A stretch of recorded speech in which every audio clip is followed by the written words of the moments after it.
Hi అండి. ఇప్పుడు మనం మెంతి చపాతీ ఎలా చేసుకోవాలో తెలుసుకుందాం. గోధుమ పిండి తీసుకోవాలి, అందులో సాల్ట్ వేసుకొని చిల్లీ పౌడర్ వేసుకోవాలి. ఒక కట్ట మెంతి కూర తీసుకోవాలి, దాన్ని ఫ్రెష్గా వాష్ చేసుకొని పక్కన పెట్టుకోవాలి.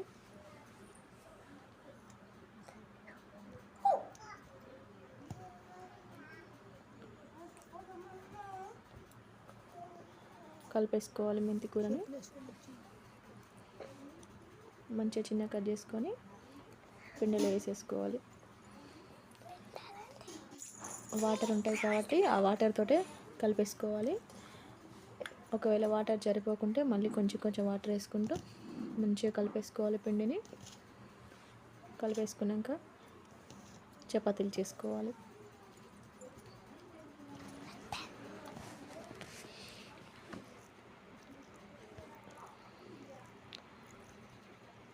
చపాతీలు చేసేసుకున్నాం అనుకో చాలా టేస్టీగా ఉంటాయి, హెల్దీ కూడా. మెంతాకు చపాతీలు చాలా హెల్దీ కూడా. పిల్లలకు అయినా పెద్దలకైనా ఎవరైనా తినచ్చు.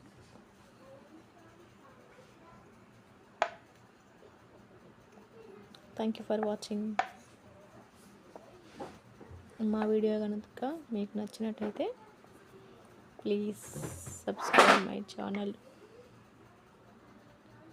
like and share.